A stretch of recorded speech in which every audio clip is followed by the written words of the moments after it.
In this session, we're going to talk about boundary conditions, polarization curves, and the material database that is included in the corrosion module. When we talk about boundary conditions in electrochemistry, we typically talk about reactions at metal surfaces. And these reactions are usually described through kinetics expressions that include activation and concentration over potentials.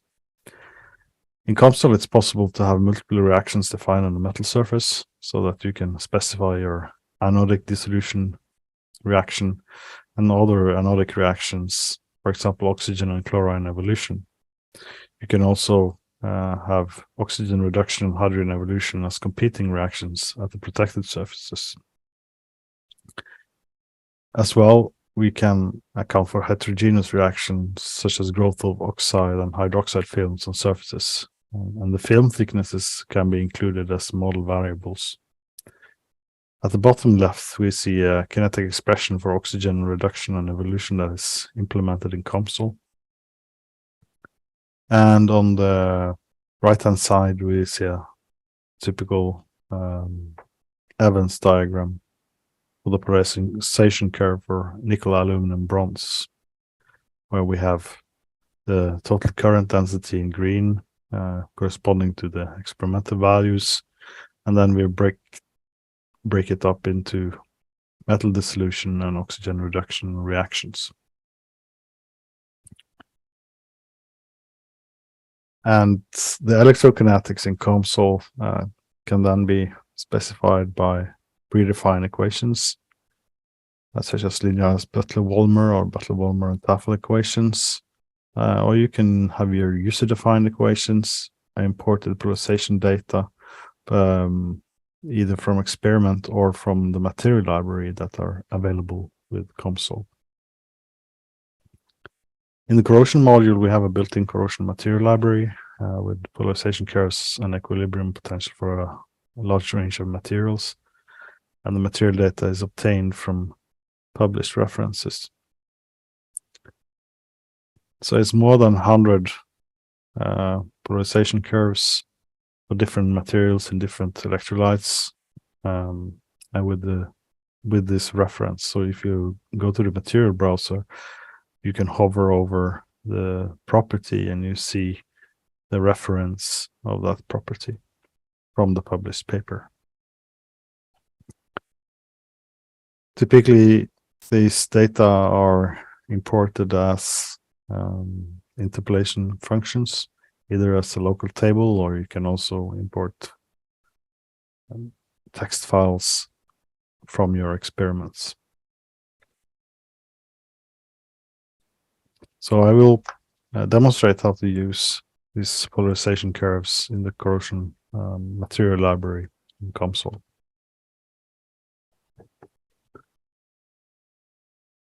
So here I have a simple cathodic protection model of steel plate with 2 aluminum anodes on it and the surrounding electrolyte. So I will just start with adding materials to that. So first we need a electrolyte material. So let's just select the whole domain and type seawater here. And then we can browse materials for the 2 others. So if we go in and look at the corrosion module, you can see that we have a lot of iron alloy material curves here. So I can, for example, select this steel type here and add it to my component. If you look here, you can find the reference for the paper. So that was for the steel. And then I can do the same for aluminum anodes. So that's this alloy and artificial seawater. And I add that to the component. I click done. So now I can go to the steel and select boundaries, and I want to I can select everything. It was a bad selection. So let's try it again. Like this. That's the steel plate. And I do the same for the boundaries.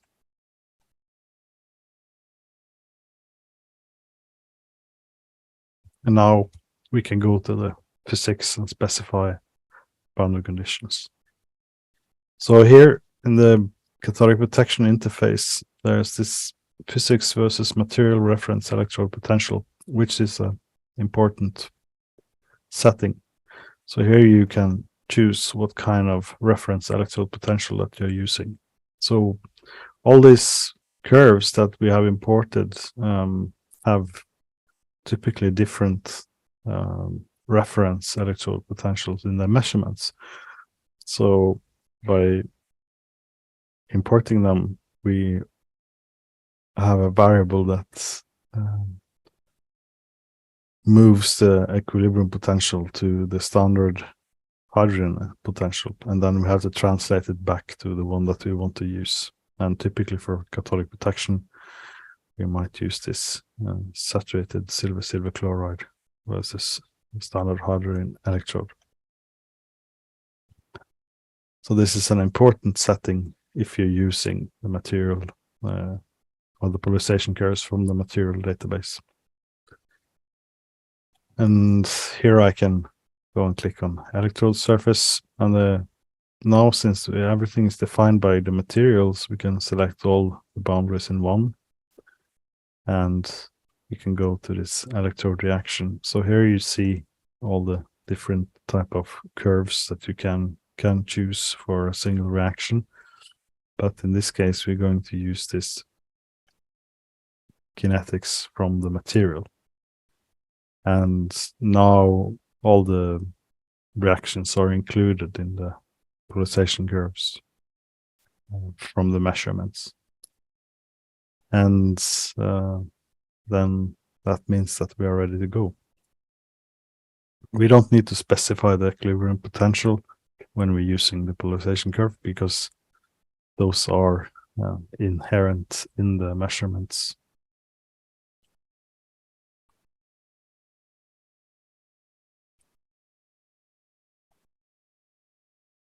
So here we can see that the lowest potential is at the, or the highest potential is at the bottom, and the lowest potentials are close to the anodes. So in this case, you can see that it's quite well protected by these two anodes. Among the other boundary conditions that we have the electrode surface. So I showed you you can select among these concentration dependent kinetics. You can also go with a user-defined option, so that you're fully free to define your boundary condition as you want. And we also have additional boundary conditions for the cathodic protection interface for impressed currents, passive metal surface, protected metal surface, where we put in a limiting current density, a sacrificial anode surface for modeling of the surface of anodes that dissolve, and thin internal boundaries that we model as passive or protected surfaces. It's the same thing that we also have in the electrolyte phase section, where we typically have access to the same type of boundary conditions.